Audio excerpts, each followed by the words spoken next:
함께 봉독할 하나님의 말씀은 신약성경 마태복음 16장 18절입니다. 우리 함께 읽겠습니다. 또 내가 내게 이르노니 너는 베드로라. 내가 이 반석 위에 내 교회를 세우리니 음부의 권세가 이기지 못하리라. 한 번 더 읽겠습니다. 또 내가 내게 이르노니 너는 베드로라. 내가 이 반석 위에 내 교회를 세우리니 음부의 권세가 이기지 못하리라. 아멘. 우리 지난주와 이어서 이번 주에도 그 교회가 무엇인가 하는 그런 문제를 가지고 여러분들과 함께 나누고자 합니다. 지난주에 우리 나눈 것을 간략하게 간추리 보면 이런 내용이었습니다. 교회 자체가 기도하는 곳이다. 혹은 교회는 예배드리는 장소다. 맞아요. 그게 맞거든요. 맞지만 그것이 필요하고 충분한 의미는 아니다 하는 그 부분이죠. 그래서 지난주에는 우리가 뭘 살펴봤는가 하니까 교회가 무엇인가 이것을 이해하는데 이 교회의 전신인 성막, 그 다음에 그 이후에 그런 성전, 또 그 이후에 이제 우리가 교회, 오늘 본문 말씀처럼 교회, 정말 이런 이 관계성을 통해 가지고 이 가장 중요한 의미 중에 하나, 그리고 어떤 의미가 있느냐 하나를 우리가 이미 나누었습니다. 그래서 한 가지 이제 우리가 반드시 인식해야 될 것은 성막이든지 성전이든지 또한 교회 자체는 하나님과 세상 사람들의 그런 관계 때문에 세워진 것이 아니고 하나님과 하나님의 택한 자들의 관계성 속에서 세워진 게 성막이고 성전이고 이 교회입니다. 그러면 교회가 이 선교는 안 합니까? 선교는 하죠. 하는데 뭐냐? 궁극적으로는 뭐냐니까 하나님의 그런 사람과의 그런 관계성 속에서 이루어지는 거예요. 옛날 성전 있죠. 이 성전 교회도 보면 이 성전의 구성이 딱 보면 이방인들이 그 당시에 성전에 못 들어왔는가? 못 들어가는 곳이 있어요. 이 제한되는 곳이 있어요. 그럼 이방인들도 그 성전 가까이 있는데 어디에 그 이방인들은 그까지 갈 수 있느냐? 이방인의 땅만 갈 수 있어요. 그래서 이 유대인들이 가는 그곳에는 못 들어가요. 또한 아쉽게도 그 여인들과 남자들이 있으면 남자들이 들어갈 수 있는 곳과 또한 여인들이 갈 수 있는 곳이 또 구별이 되었어요. 그래서 그 선교적인 의미는 있지만 결국 성전이라 하면 어떤 것이냐? 그 이방인들도 성전에 왜 왔겠어요? 그 이방인의 땅에. 이 하나님을 믿기 위해서 오죠. 그래서 그들은 적법한 절차를 거쳐서 이렇게 참여하게 되는데 성전에서는 그런 내용들이 있었다는 그 내용이죠. 어쨌든 간에 이 성막, 성전, 그리고 교회의 의미 중에 하나가 이제 뭐냐니까 하나님의 나라를 생각하면 됩니다. 그럼 하나님의 나라이라니까 조금 이해가 힘들죠. 구약 전체 이스라엘 민족들에게 강조하는 것은 뭐냐니까 이 세계 전체가 하나님의 것이었지만 이스라엘 민족들 자체에 목적하고 계시는 게 하나가 있었어요. 그게 뭐냐? 내가 너를 나의 백성으로 삼았다고 이야기입니다. 내가 너를, 이방인들이 많이 있지만 내가 너희를 나의 백성으로 삼았다. 그러면 백성으로 삼는다는 것은 통치를 누가 한단 말입니까? 하나님이 직접 통치하신다는 이야기죠. 이 세상 다른 민족들은 이 세상의 분황들이 통치한다 손치더라도 내가 직접 통치하는 내 백성으로 삼겠다는 그 이야기입니다. 그래서 이 의미를 잃어버리면 교회의 의미를 잘 알지를 못해요. 그런데 교회는 어떻게 되느냐? 신약 시대에 보면 너희들은 나의 백성이 되고 나는 너희의 이제 군주, 통치하는 그런 하나님이 되겠다. 너희 하나님이 되겠다. 그런 의미였다 그러면 신약에 타 오면은 교회 시대에 오면은 그 개념이 더 깊어져요. 뭐라고 합니까? 너희들을 나의 자녀로 삼았다 하는 그 개념이에요. 그러면은 군주가 하나님이 통치하시는 그런 나라가 있다 그러면 더 밀접한 관계는 뭐냐? 나는 너의 아버지가 된다는 이야기거든. 그럼 너희들은 내 자녀가 된다는 그걸 이야기하거든요. 그래서 그런 관계에서 교회와 또한 성막과 성전을 생각하면 우리는 오늘날 혼란스러운 이런 상황 가운데서 교회의 의미를 잃어버리지 않을 수가 있다 하는 그거 지금 이야기합니다. 그래서 지난주에 나눈 것들은 뭡니까? 그럼 통치는 하기는 하는데 정말 우매한 그런 이스라엘 민족들 앞에 하나님이 계속 이렇게 이야기하실 수 없잖아요. 그래서 지도자를 삼는 거예요. 그게 누굽니까? 모세. 강력한 지도자인 또한 신실한 지도자인 모세를 통해서 하나님은 모세에게 말씀하시고 모세는 하나님의 말씀을 통해서 이렇게 하나님의 통치가 이루어지는 거예요. 이해가 되죠?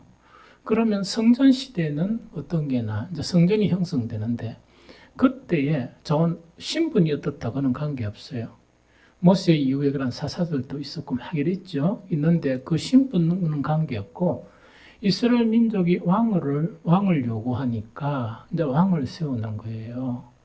왕을 세우면서 어떤 왕, 다윗 왕과 같은 신실한 왕을 통해서 정말 하나님이 직접 통치를 하시겠다는 그거 지금 이야기예요.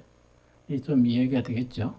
그래서 성전이나 성막이나 항상 중심에 무엇이 있었냐? 정말 하나님의 언약궤, 하나님의 인재의 상징인 그런 언약궤가 있었다 하는 것 자체를 우리가 이해하면 된다.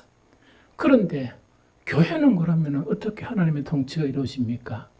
더 깊이 들어가는 거예요. 어떻게 깊이 들어가는가?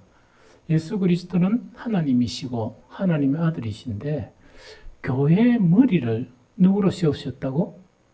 예수님으로 세웠고 이 몸도 예수님 몸인데 우리는 뭡니까? 세상에 있던 우리를 한 사람 한 사람이 택해가지고 어디에 숙 넣어놨다?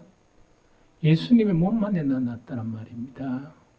그러다 보니까 이 통치 자체가 왕의 통치보다 사람이 세운 통치보다 더 밀접한 그런 통치가 이루어지죠. 머리로부터 모든 것들이 공급받으면서 머리가 예수 그리스도시니까 예수 그리스도의 통치가 곧 뭘 의미하는가? 하나님의 통치를 의미한다. 이게 교회예요. 이게 교회예요. 그래서 이 의미를 잃어버리게 되면 예배도 의미가 없고 기도도 의미가 없고 또한 뭐냐니까 우리가 하는 그런 신앙적인 교회에서 하는 모든 행위들도 의미가 없어져 버리는 거예요. 여러분들 몸 안에 있는 우리 지체가 이랍니까? 이래 머리가 좀 피곤하다 자자 이러면 손이 뭡니까? 이는 자라 나는 놀란다 이렇게 합니까? 하지는 하나가 됐잖아요. 이 하나가 되잖아. 발도 마찬가지고 눈도 마찬가지고 잠을 잘락 하는데 눈이 지가 감아야 되는데 눈이 막 떠가지고 물론 눈 뜨고 자는 사람도 있다 하대요. 그렇게 해가지고는 안 되잖아요. 그래서 이거는 뭘 의미하는가?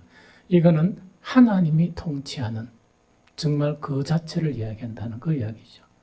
그러면 하나님의 통치라는 것은 무엇을 의미하느냐? 하나님의 나라를 의미한다. 즉, 이 땅에 살면서도 이 세상 사람들이 보지 못하는 하나님의 나라를 정말 경험하게 하고 교인들은 경험하게 하고 이 세상 사람들은 뭐라고요? 그것을 보게 하는 그런 목적이 교회의 목적이고 성막과 성전의 목적 중 하나다. 그래서 성전이나 이미 이때부터 이방인들이 이렇게 우리가 선교하는 것처럼 이렇게 함께 이렇게 거하기 시작했었어요. 참 신기하죠. 그래서 이것을 이야기한다. 그런데 하나님의 그런 통치 방법은 이야기했죠. 성막은 이 광야에서 생각해 보면 됩니다. 이스라엘 민족이 머물 때 가장 중심에 뭐가 있습니까? 성막이 있어요. 이스라엘 민족이 행진할 때는 성막 그 텐트를 분리해야 되죠. 그런데 가장 앞서가는 것은 누구냐니까 바로 뭡니까? 언약궤. 즉 하나님의 법궤가 가장 앞서가요. 그럼 이거는 뭐냐니까 모든 삶의 중심 자체가 누구라고요? 하나님이시다 하는 그 의미가 이 성막의 그런 의미였고, 성전은 뭡니까? 정말 하나님의 똑같아요. 똑같지만은 이동하고 안 하고 그런 차이예요. 차이지만은 더 이제 구체적인 부분은 뭐냐? 하나님의 말씀을 지킴으로, 따름으로 하는 그 방법을 통해서 그렇고, 그 다음에 교회는 뭡니까? 이 주님의 몸된 교회 아까 이야기했죠. 이 그리스도가 교회의 주인이 되시는 그것을 통해서 하나님의 모든 뜻 자체가 자연적으로 모든 지체들에게 이 흘러가게 되는 이 방법을 통해서 이 일을 하시고자 했다 하는 그걸 이야기합니다.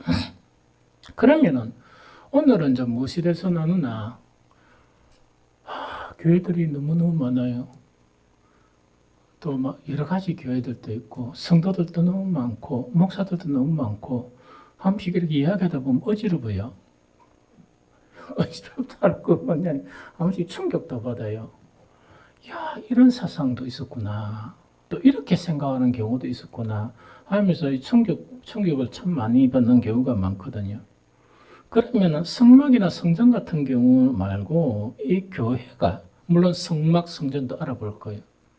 교회가 정말 좀 더 우리 교회는 진짜 교회고 우리 교회는 참 교회고 막 이래 언제 좀 더 주장을 하다 보니까 진짜 어떤 교회가 그런 교회인지 잘 모르겠잖아요.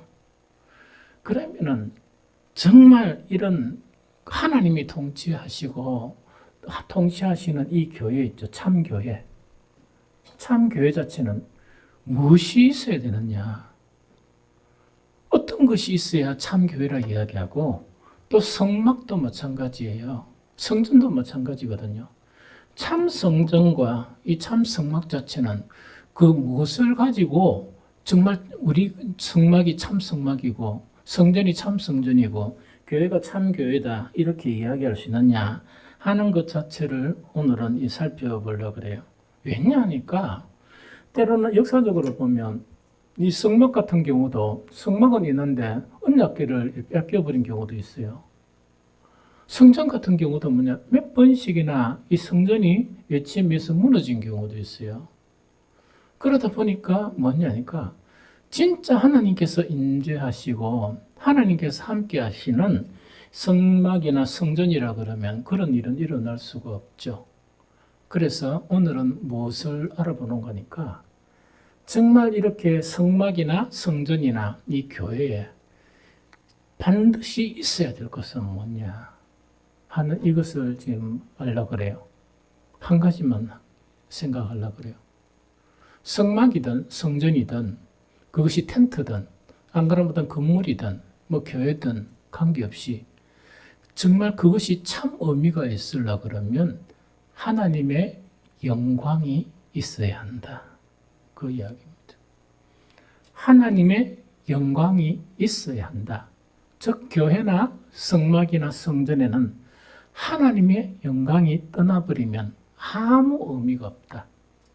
그것을 갖다가 여러분들이 인식을 반드시 해야 된다 하는 그 이야기죠. 그러면 성경을 통해서 한번 찾아봅니다. 성막에 나타난 하나님의 영광을 한번 살펴봅시다. 성막에 하나님의 영광이 진짜 있었느냐 없었느냐. 자, 출애굽기 좀 더 성경 찾을 수 있으니까 읽어가면서 출애굽기 25장 8절 9절을 읽습니다. 25장 8절 9절.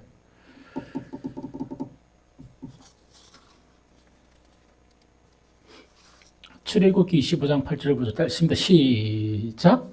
내가 그들 중에 거할 성소를 그들이 나를 위하여 짓되 무릇 내가 내게 보이는 모양대로 장막을 짓고 기구들도 그 모양을 따라 지을지니라. 뭐가 만들어집니까? 하나님이 거하실 성소가 만들어지는 거예요. 무엇에 따라서? 하나님이 말씀하시는 그 말씀에 따라서 지어지는 거예요. 그래서 이 성막을 완성하고 나니까 출애굽기 33장 8절 10절 그 뒤에 출애굽기 33장 8절 10절 출애굽기 33장 8절 10절을 읽어봅니다. 다 찾았습니까? 자, 함께 읽습니다. 시작. 모세가 회막으로 나갈 때에 백성이 다 일어나 자기 장막 문에 서서 모세가 헤르막에 들어가기까지 바라보며 모세가 회막에 들어갈 때 구름 기둥이 내려와 회막문에 서며 여호와께서 모세와 말씀하시니 모든 백성이 회막문에 구름 기둥에 서 있는 것을 보고 다 일어나 각기 장막문에 서서 예배하며. 너무 멋지죠.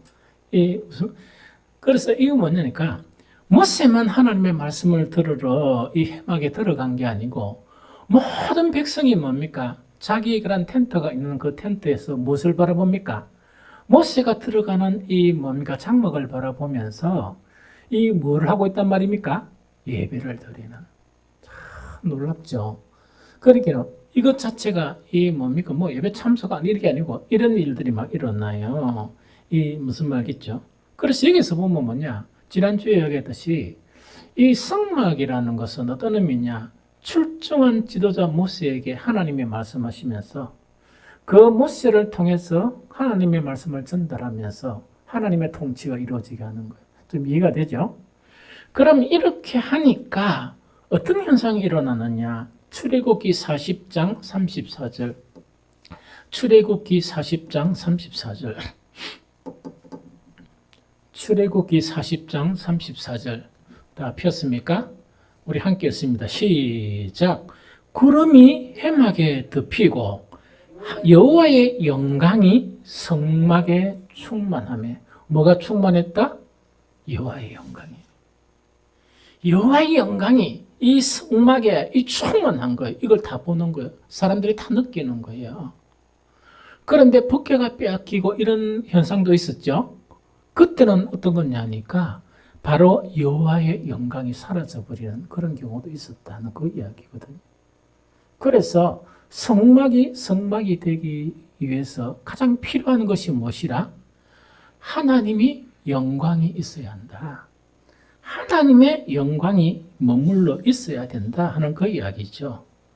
그러면 하나님의 영광이 머물러 있는 정말 이 성막 자체를 통해서 뭐냐?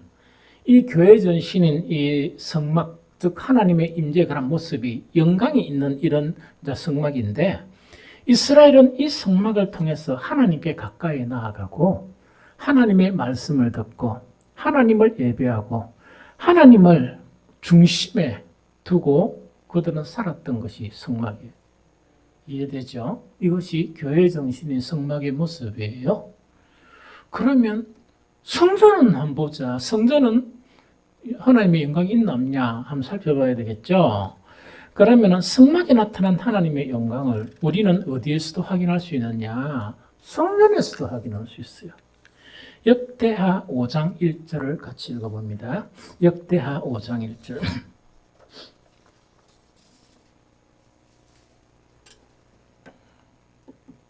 역대하 5장 1절을 읽어봅니다. 자, 폈습니까? 자, 함께 했습니다. 시작. 솔로몬이 여호와의 전을 위하여 만드는 모든 일을 마친지라. 이에 솔로몬이 그의 아버지 다윗이 드린 은과 금과 모든 기구를 가져다가 하나님의 전 곳간에 두었더라. 이렇게 되어 있죠. 그 다음에 그 뒤에 5장 7절을 읽어봅니다. 자, 시작. 제사장들이 여호와의 언약궤를 그 처소로 메어 드렸으니 곧 본전 지성소 그룹들의 날개 아래라. 이렇게 되어 있죠. 이래 하고 난 다음에 어떤 현상이 나타났느냐? 역대하 5장 14절을 봅니다. 역대하 5장 14절. 자, 읽어봅니다. 시작. 제사장들이 그 구름으로 말미암아 능히 서서 섬기지 못하였으니 이는 여호와의 영광이 하나님의 전에 가득함이었더라 되어 있죠. 뭐가 가득했다고요? 하나님의 영광이에요. 그래서 그것이 텐트든지 건물이든지 관계없이 교회 전신은 이 뭡니까? 성막이든지 성전이든지 반드시 뭐가 있어야 됩니까? 하나님의 영광이 나타나야만이 그것이 참 성전이고 참 성막이다 하는 것을 알 수가 있는 거예요. 그래서 아무리 화려한 그런 성전이라도 성전이 아무리 화려하고 또한 성막이 아무리 이렇게 성막 텐트니까 화려한 건 없겠죠. 그 질서는 아무리 거하더라도 만약 뭐가 되면요.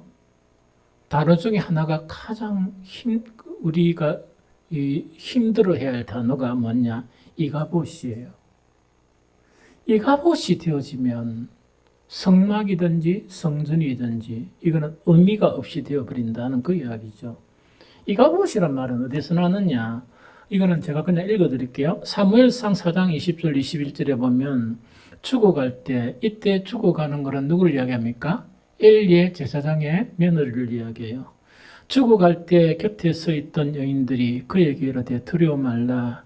네가 아들을 낳았다 하되 그는 대답지도 아니하며 관념하지도 아니하고 그러니까 아를 낳고 난 다음에 참 기뻐하게 되는데 아무런 감정이 없는 거예요. 그래서 아마 참 이렇게 신실한 사람이 아니었나 하는 그런 생각이 듭니다. 관념하지 않고 한 말을 하는 거예요. 이러기를 영광이 이스라엘에서 떠났다 하고 그 아이 이름을 뭐라고 지었습니까? 이가봇이라 지은 거예요. 하나님의 영광이 이스라엘에서 떠나버렸다는 이야기거든요. 아무리 제사가 있고 이 성막이 있고 관계없다는 얘기다. 왜? 하나님의 무엇을 빼앗겨버렸다? 언약궤, 법궤를 빼앗겨버렸다 하는 그걸 이야기하거든요. 그래서 아무리 화려한 그런 성전이라도 그 이후에 화려한 성전이 지어지죠. 지어지더라도 뭐냐? 이가봇이 되어져 버리면 하나님의 영광이 떠나게 되면 어떤 그런 성전이 되느냐? 마태복음 24장 1절 2절 예수께서 성전에 나와서 가실 때 제자들이 성전 건물을 가리켜 보이려고 나오니 이거는 뭐냐? 이야기입니다. 특히 그 예수님 당시에 이 성전은 아름답기로 유명하고 그 주변에 정말 아름답기로 유명한 그런 성전이었습니다. 헤롯의 성전요. 그러다 보니까 제자들이 이 성전의 이 웅장하고 아름다움을 한번 봐라. 이렇게 보십시오. 하는 그 이야기입니다. 예수님은 정말 전혀 그게 어떤 대꾸를 하시느냐. 대답하여 이르시되 너희가 이 모든 것을 보지 못하였느냐. 내가 진실로 너희에게 이르노니 돌 하나도 돌 위에 남지 않고 다 무너뜨리라. 이래가 70년 후에 성전은 사라졌습니다. 그 이전에도 성전은 뭡니까? 2차례나 사라져 버렸습니다. 그럼 이건 뭘 의미하느냐? 아무리 아름답게 성전을 짓고 아무리 인간적인 열심에 의해서 제사를 드리고 또 아무리 그 인간적인 그런 이 질서나 이런 거를 가지고 한다 손치더라도 하나님의 영광이 없는 성전 자체는 무너질 성전이다 하는 것을 우리에게 시사해주고 있다는 그 이야기입니다. 아주 중요하죠. 그러면 교회는 하나님의 영광이 나타났습니까? 나타났지요. 교회는 하나님의 영광이 어떻게 나타나느냐? 자, 교회에 대해서 봅니다. 에베소 1장 23절에 보니까 교회는 그의 몸이니 만물 안에서 만물을 충만하게 하시는 이의 충만함이니라 이래 되어 있습니다. 그럼 요거는 뭐냐니까 교회가 그냥 교회가 아니고 어떤 교회라고요? 예수님의 몸된 교회가 되어지면 그 이야기거든요. 예수님의 몸된 교회가 되어지면 충만하게 하시는 이에 관한 충만이 일어난다는 그 이야기입니다. 대체 이것이 무엇일까? 여러 가지 궁금하죠? 가장 중요한 하나가 영광이에요. 하나님의 영광. 자, 그러면은 교회의 몸이 아니다. 예수님의 몸이 교회라 그러면 예수님에게 뭐가 나타나야 됩니까? 하나님의 영광이 나타나야 됩니까? 나타나야 됩니까? 나타나야죠. 요한복음 1장 14절 다 알지만 한번 읽어봅니다. 요한복음 1장 14절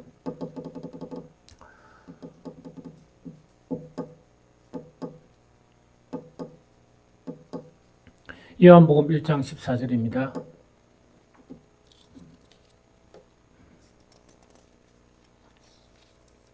자, 읽어봅니다. 시작. 말씀이 육신이 되어 우리 가운데 거하심에 우리가 그 영광을 보니 아버지의 독생자의 영광이요 은혜가 진리가 충만하더라. 예수님에게 뭐가 나타났습니까? 영광이 나타나, 하나님의 영광이. 이게 무슨 말이겠습니까? 그러면 이렇게 생각하면 됩니다. 예수님은 바로 말씀이 육신이 된 분이죠? 그러다 보니까 영광이 나타났단 말입니다. 모세는 뭐냐니까 이 회막에 들어가서 무엇을 듣습니까? 하나님의 말씀을 듣고 시내산에 올라가서 무엇을 봤습니까? 율법을 봤죠? 시내산에 내려올 때 그 강체가 너무나 빛나다 보니까 사람들이 왜 했습니까? 바라볼 수 있습니까? 못 바라봅니까? 그렇다고요? 모세에게 나타난 영광하고 예수님에게 나타난 영광은 비교가 됩니까? 비교가 안 돼요. 예수님께 나타난 영광 자체는 이 정말 광채라 그러면 모세에게 나타난 영광 자체는 촛불에 불과해요. 그래서 그러면 예수님에게 하나님의 영광이 나타났는데 그 영광 자체가 예수님의 몸 자체는 우리를 위해서 이렇게 찢어지고 난 이후에 대신 무엇을 만들었습니까? 교회를 세우신 거예요. 그 교회가 예수님의 몸인 교회가 되어지면 무엇이 나타나야 된다? 하나님의 영광이 나타나야 한다 하는 그거 지금 이야기하는 거예요. 이해가 되겠죠? 그거 이야기하는 거예요. 그래서 이렇게 안 되면 안 되죠. 이 옛날 성전도 뭡니까? 하나님의 영광이 사라져버리면 아무리 하얗게 짓던 관계없이 사라져버립니다. 거기 이가봇 하나님의 영광이 이스라엘에게서 떠나게 되면 그런 현상이 벌어져요. 교회는 어떻게 될까? 계시록에서 예수님께서 책망하고 계신 게 뭐냐? 계시록 2장 5절 하반절입니다. 내가 네게 가서 네 촛대를 그 자리에서 옮기리라. 의미 있는 교회란 말입니까? 없어져야 될 교회란 말입니까? 없어져야 할 교회가 되어진다 하는 것이 요한계시록을 통해서 주님이 에베소 교회에 책망한 그런 내용입니다. 이 무슨 말이겠죠? 그럼 이 시간은 뭐냐? 이제 아주 중요한 거. 영광이라 이러니까 영광 해가 막 찬송을 막 부르는데 교회에 나타날 영광은 무엇일까? 교회에 나타나 있는 하나님의 영광은 무엇인가? 이걸 갖다가 알아야 우리가 주님의 몸된 교회를 세워나가죠. 뿐만 아니고 의미 있는 그런 교회가 되어지죠. 이렇게 해야 오늘날 이 교회들이 살 수 있어요. 영광이 없으면 살 수가 없습니다. 그러면 교회에 나타날 영광은 어떤 것들이 있을까?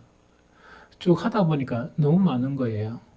그래서 다 못하고 몇 가지 중요한 것만 이렇게 하고 이것만 회복해도 우리 빛가서 공교회는 대단한 그 하나님의 영광이 나타나는 교회가 되어진다 하는 생각이 들어요. 제일 첫 번째로 아까 요한복음 1장 14절에 뭐냐? 우리가 그 영광을 보니까 두 가지가 나타나는데 그 두 가지가 뭐였죠? 하나는 뭐라고요? 은혜와 진리가 충만했다 하는 그 이야기입니다. 은혜와 진리가 충만했다는 그 이야기요. 그러면 교회는 뭡니까?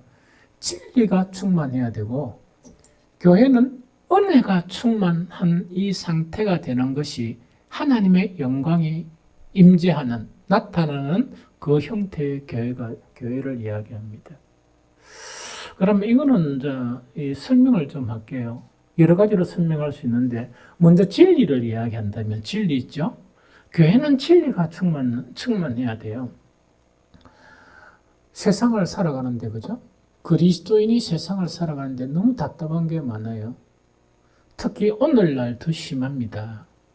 왜냐하니까 이 세상을 이 신앙생활을 하면서 살아가다 보니까 진짜 지치고 누가 찾아와가지고 평일날 제가 이 목양실에 있을 때 와가지고 내하고한테 시비 걸고 좀 봅시다 이렇게 해서 힘든 게 아니고 생각만 해도 너무 힘이 드는 거예요. 생각만 해도 너무 지치는 거예요. 어떤 때는. 그러니까 존재하고 있다는 것 자체가 너무 힘든 거예요. 그래서 때로는 뭐냐, 빨리빨리 시간이 갔으면 좋겠다. 그래서 해방되고 싶다. 이런 부조리와 모순과 이런 거짓으로부터 정말 탈출하고 싶다 하는 그런 생각 자체가 참 많이 가져지거든요. 왜 그러냐 그러면 세상을 살아가면서 여러분들이 가장 힘든 거는 뭔가 잘 모르겠어요. 뭐 집 때문에 그런지 자녀 때문에 그런지 뭐 돈이 있고 없고 때문에 힘든가 그거는 잘 모르겠는데 내가 가장 힘든 것은 뭐가 가장 힘든 것이냐 하니까 너무나 사람들이 내가 맞습니다. 내가 맞습니다. 주장하는 게 너무 많다 보니까 혼란스러운 거예요. 그런데 한 번씩은 또 보니까 좀 더 가짜들이 저럿이 진짜라고 싸우고 막 격렬하게 싸우고 하니까 머리가 띵하고 너무 아픈 거예요. 막 그걸 갖다 한두 번 들으면 모르겠지만 계속 듣다 보니까 가짜들이 진짜라고 내세우는 걸 보다 보니까 너무 지치고 너무나 힘든 거예요. 그러니까 그걸 듣고 사는 것 자체가 너무 괴로운 거예요. 세상의 정치도 그렇고 교회 안에서 주장하는 우리가 맞습니다.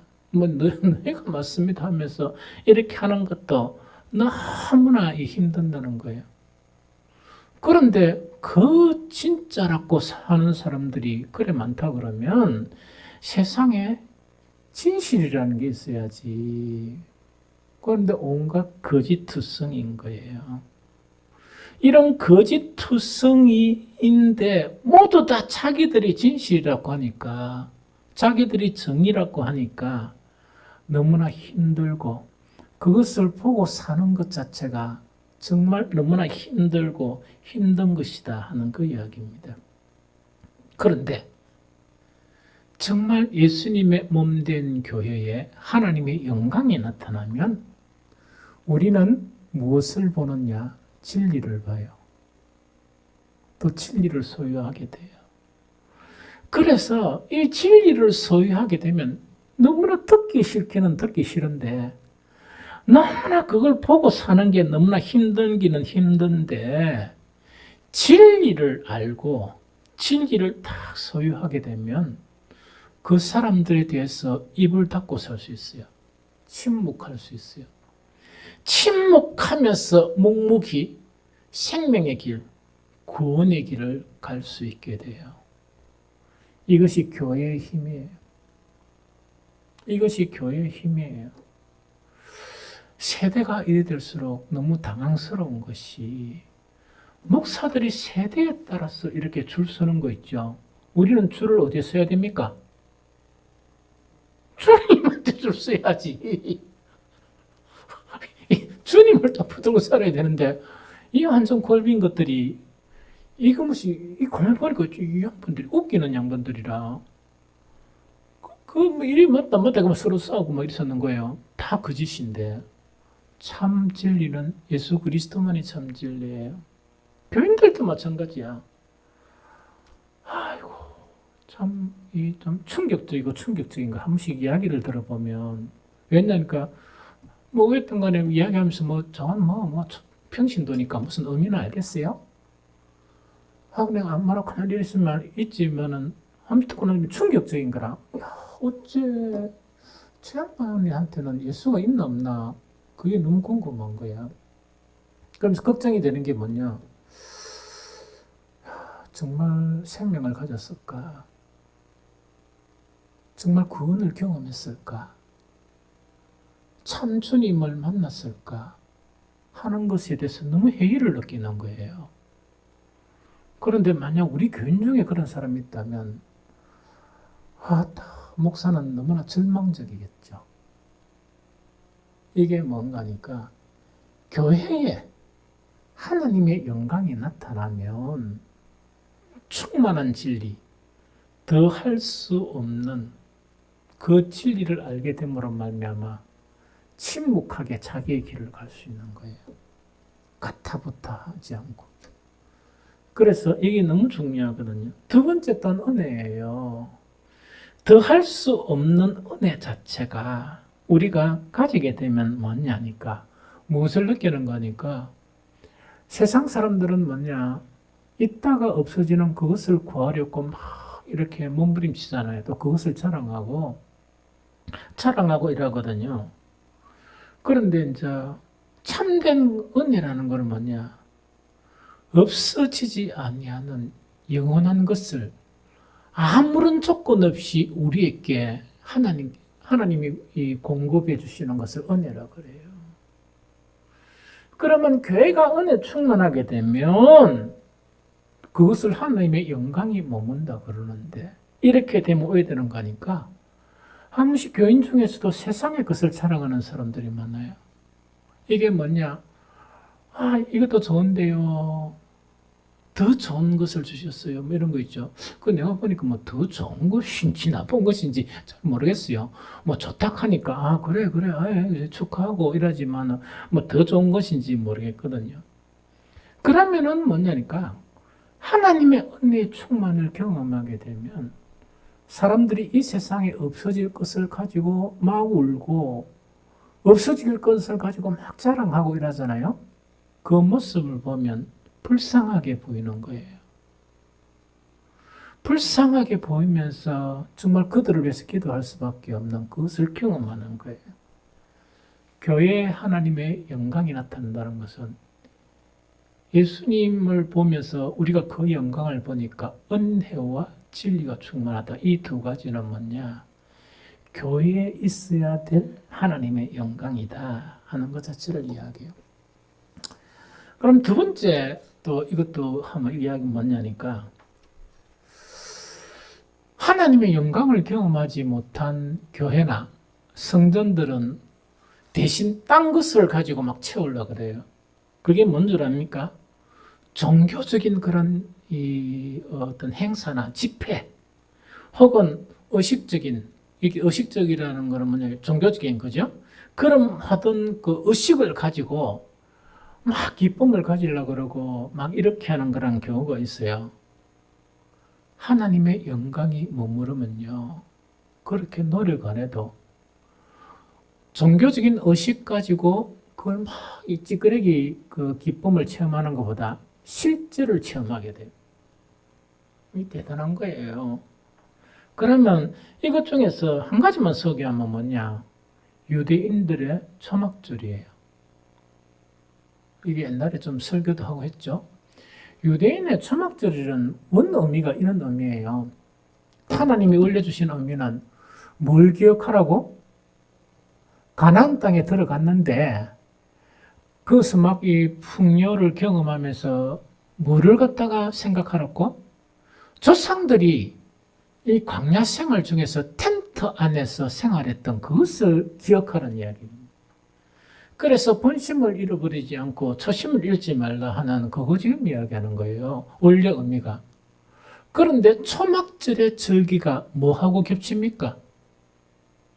추수를 해가지고 이렇게 저장하는 거 있죠. 그 시기하고 겹치는 거예요. 그래서 항상 사람 자체는 뭐냐니까 원 의미보다는 뭐냐 뒤의 의미 자체를 이렇게 더 좋아하는 거예요. 그러다 보니까 여러분들이 뭐 목사님들 설교할 때 이게 뭔가니까 이 초막절 하면 이름이 되게 많아요. 뭐 장막절 이라는 경우도 있고 그게 뭐냐니까 원래는 초막절의 의미였는데 다른 것이 막 붙다 보니까 초막절이라는 의미는 희석이 되면서 뭐가 강하게 된다? 추수해가지고 그걸 꼭다리 넣는 거 있지. 이게 주가 돼버린 거예요. 주가 탁 떼어버리니까 추수를 잘하려 그러면 유대 땅에서 가장 중요한 게 뭡니까? 물이에요, 물. 그것도 딱 타이밍이 맞게끔 뭡니까? 그 이른 비와 늦은 비가 적절하게 안 내리면 이거는 끝장나버린 거예요. 그러다 보니까 원초막절에 대한 그 내용은 없어지면서 이 거의 7일, 안식이라면 한 8일 정도 되겠죠. 이 절기를 하면서 가장 하이라이트가 어떤 하이라이트인가 하니까 이 이제 제사장이 그때 이제 제사장 있죠. 이 제사장이 금으로 된 큰 물덩이를 들고 어디로 갑니까? 실로암 못에 가요. 이 실로암 못에서 그 금으로 된 물덩이에 물을 채운 다음에 어디로 향합니까? 이렇게 이제 그 성전으로 향하는 거예요. 막 줄줄이 막 이래 막 찬양대도 그 뒤에 오고 막 줄줄이 막 이렇게 따르는 거예요. 초막절에 초막절은 그거 하면 안 되고 집 버리고 텐트 안에 살아야지. 그러면서 우리 사람들이 살았다는 걸 나누고 이렇게 해야 되는데 그거는 뭐 이렇게 좀 했는가는 잘 모르겠지만 주 하이라이트가 그거예요. 그러니까 막 오라 안 오라 하는 게 없지만 그 뒤를 쫙 따르는 거라. 그럼 제사장이 거룩하게 금으로 된 물 항아리를 들고 팍 어디로 가는가? 성전으로 올라가는 거예요. 성전에 다 올라가면서 이 제단 밑으로 나 있는 고랑 있죠. 고랑 그 위에서 그 이 실로암에 떠온 물을 금 항아리에 넣어가 걸리 붓는 거예요.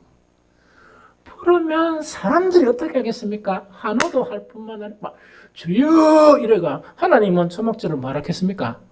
텐트 안에서 좀 살아봐라 이런데 그거 안 하고 주여 이래가 막 이래가지고 막 난리가 나는 거예요.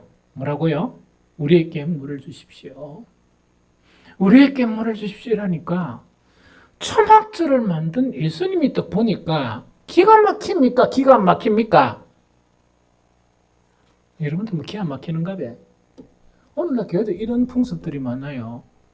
본질은 없어지고 껍데기 가지고 하니까 성령이 기가 막히는 거예요. 참 신실한 자들이 보면 너무나 기가 막힌 거예요. 그런데 교인들은 그걸 좋아합니까? 좋아 안 합니까? 다 몰려버리는 거라. 그래서 텐트 만들고 우리 초막절 시켜 한데 아무도 없는 거라. 아이고 주여, 이게 오늘날 세대라. 오늘날 교회 모습이야. 그러니까 참다 못한 예수님께서 요한복음 7장 30절 38절 명절 끝날이라는 거 하이라이트라 하이라이트. 명절 끝날 이 초막절이라 곧 큰 날에 예수께서 서서 외쳐 이르되 너무 안타까우니까 누구든지 목마르거든 내게로 와서 마시라. 나를 믿는 자는 성경에 이름같이 그 배에서 생수의 강이 흘러나오리라. 이것 자체가 본질적인 것을 예수님이 말씀하시는 거예요. 많은 사람들은요, 이 신앙생활이라는 걸 하면서 본질하고 왜곡된 부분으로서 그 행사를 통해서 뭔가를 경험하려고 이래요. 예수님은 그런 참 이 행위를 보시면서 뭐냐니까 본질적인 것은 농사 짓는 물보다 네 안에서 생수가 흐르는 것을 경험하게 되는 것이다. 이걸 이야기하는 거예요. 내 내면 속에 생수의 그걸 경험하면 농사질 물이 그 걱정이 되겠습니까? 안 되겠습니까? 경험이 안 되지. 그래서 하나님의 영광은 뭐냐? 성경을 보면서 제2적이나 의식적이나 안 그러면 종교적으로 있었던 그런 모든 일들의 본질 자체를 우리 안에서 경험하게 하는 것이다. 그게 하나님의 영광이에요. 하나님의 영광이 떠나면요, 사람들은 계속 행사 가지고 안 그러면 막 뭔가 어떻게 예배의 모양을 바꾸고 찬양의 모양을 어떻게 바꾸고 하는 거죠. 그게 막 이렇게 이제 가지고 막 뭔가를 이렇게 경험을 하는 거예요. 물론 찬양할 때 음악이나 다양한 것 자체가 형성이 되면 뭔가 감정도 일어나고 그렇죠. 그러나 그건 본질적인 게 아니거든. 하나님의 영광이 임하게 되면요, 정말 옛날에 그 반주자도 없고 풍금만 있어도 절절한 이 내면적인 놀라운 것들을 경험하게 되는 거야. 교회 하나님의 영광이 임하면 그래 돼요. 그런 것이 부족한 것을 전혀 느끼지 못하는 거야. 이게 무슨 말겠죠? 오늘 이 자리 없어서 그런데 옛날에 그 송집사에 와서 뭐 하길래 반주하길래 내가 물은 게 있어. 뭘 물은 거 있기나. 큰 교회 딱 이어가지고 힘든 게 많겠네. 이랬다 하니까 아니요. 전혀 그런 부분에 대한 것이 느껴지지 않습니다. 그렇게 뭐 그 말하는 건 뭐냐?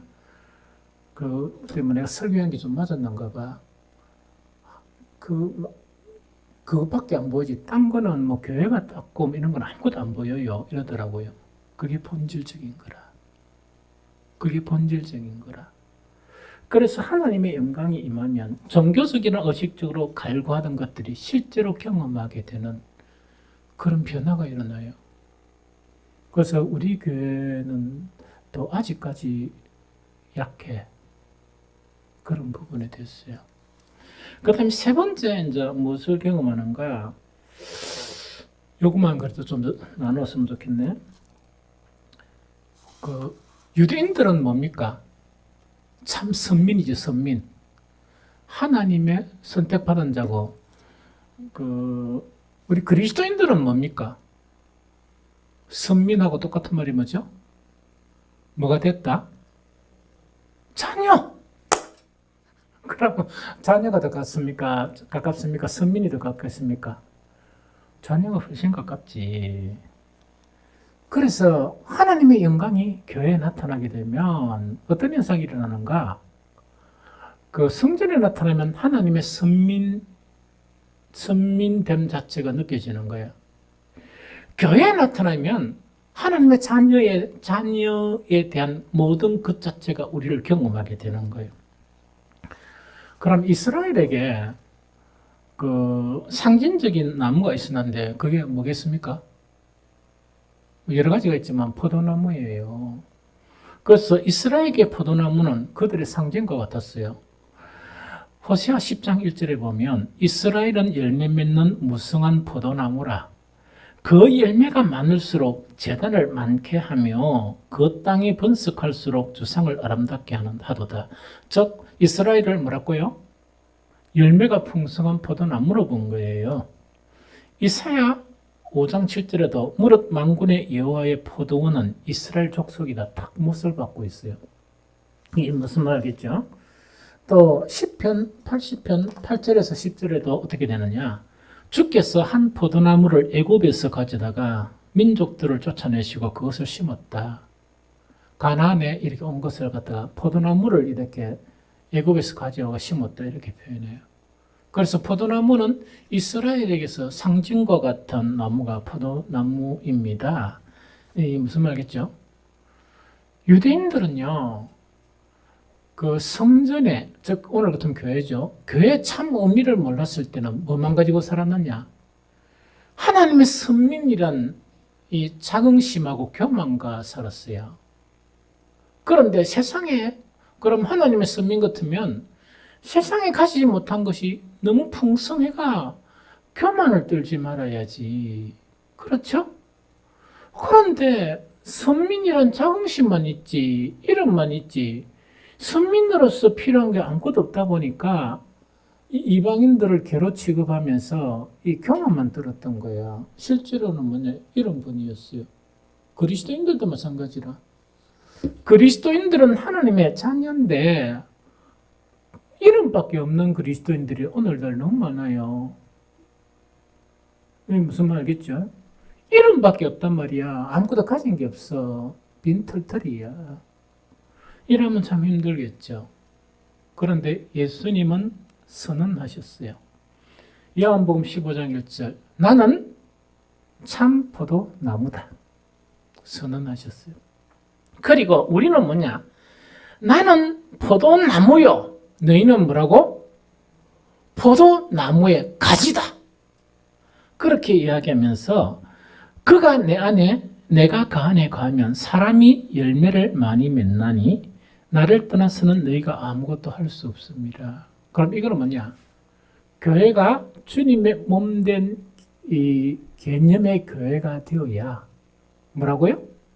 포도나무이신 그리스도로부터 포도나무로서 필요한 모든 것을 경험하고 소유할 수 있다 하는 그것을 이야기합니다. 이해가 되죠? 그럼 이거는 바로 뭐냐? 이 세상 사람들이 가질 수 없는 평강이나 이 세상 사람들이 가질 수 없는 기쁨이나 이 세상 사람들은 꿈도 꾸지 못하는 그런 구원의 열매들, 이 세상 사람들이 소유하지 못하는 하나님의 자녀로서의 속성과 인격들을 가지는 거예요. 그것을 많이 가진 사람들은요, 원래 자랑 안 해요. 돈도 뭡니까? 좀, 뒷 있는 사람은 돈 가지고 이렇게 막 자랑하고 그런 사람 아니거든요. 근데 렌즈도 보니까 막 엄청나게 많은 사람들이 많아요. 그런데 덥수룩하게 있다, 아닙니까? 그래가지고 이 생활하는 사람들이 참 많거든요. 하나님의 자녀로도 뭐냐?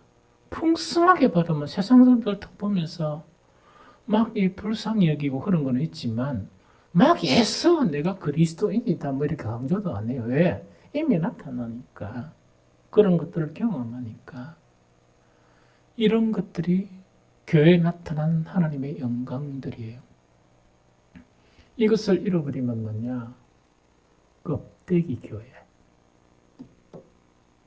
세상에 영향을 줄 수 없는 교회. 그럼 교회 소속이 그리스도인 같으면 이름만 있는 그리스도인. 때로는 세상보다 더 못한 참 그리스도인밖에 안 된 부끄러운 그리스도인. 그래서 반드시 교회에서는 하나님의 영광이 나타나야 된다 하는 그걸 이야기합니다. 결론을 이야기합니다. 어떻게 해야 교회에 하나님의 영광이 나타나는가? 경험해야 되는가? 해답은 한 가지입니다. 교회는 주님의 몸된 교회가 되어야 한다.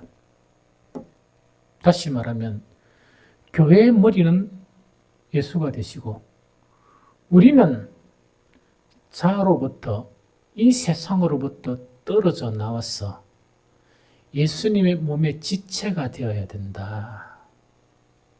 그래야 하나님의 영광을 경험하게 된다. 그래서 이거는 좀 분량이 많아요. 구체적으로 설명하려고 하면. 그래서 한 일주일 동안 내가 좀 보면서 필요하다면 다음 주 한 주 더 교회에 대해서 이렇게 설교를 하려고 그래요. 그런데 한 가지 좀 언급을 해야 될 게 있다. 왜냐니까 요즘 좀 너무 충격을 받아요. 이게 뭔가니까 여러분들 알아야 될 게 목사들이 다통이라다 그렇지 않아요. 신학도 여러 가지가 있어요. 그리고 또 수준 차이도 좀 여러 가지가 있어요. 그래서 목사들도 평신도들보다 더 무식한 목사들이 많아요. 많다고 얘기하면 안 되겠네. 있습니다. 그래서 여러분들 그런 거 시험 들고 이러면 안 돼요. 오늘날 평신도들도 되게 무식해요. 왜? 성경을 갖고 안 하니까 되게 무식해요. 그래서 자기 생각대로 막 이렇게 이야기해 버리는 거예요. 그러다 보니까 지금 좀 문제입니다, 사실은. 그래서 어떤 목사들이나 혹은 어떤 성도들이 코로나 19 있죠?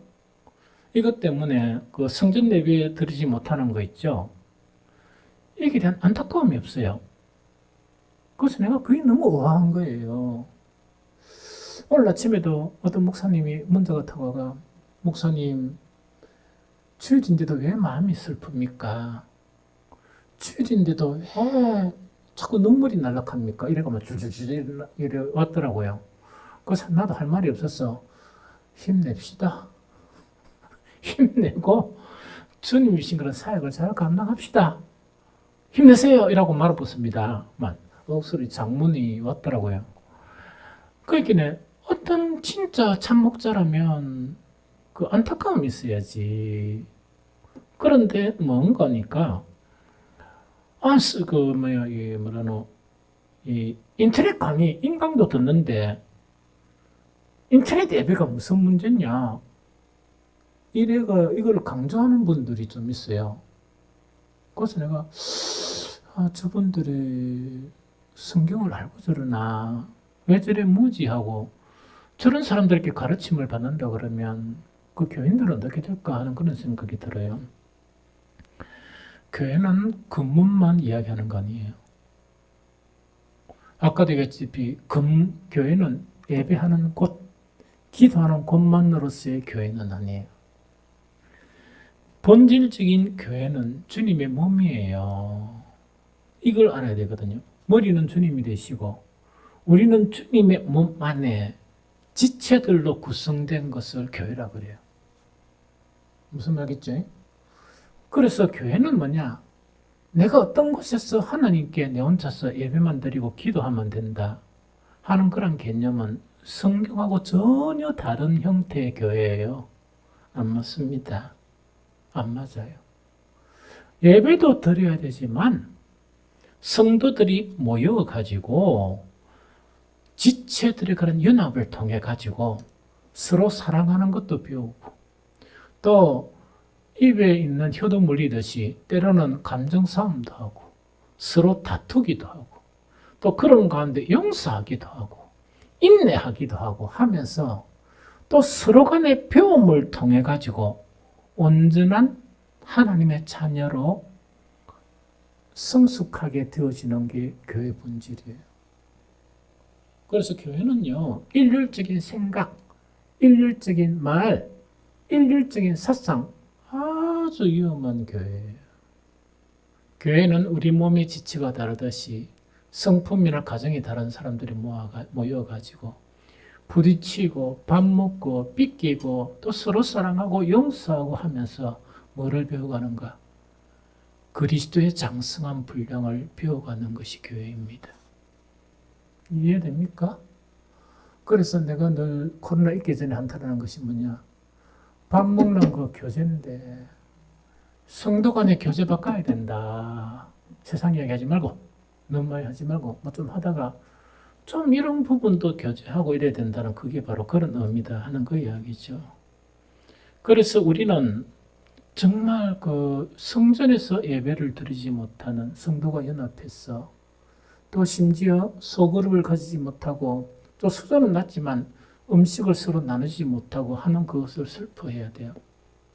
뭔가 큰 것을 빼앗겼다 이래야 되지. 이건 전혀 문제가 없다 이라면 어떻게 되는가?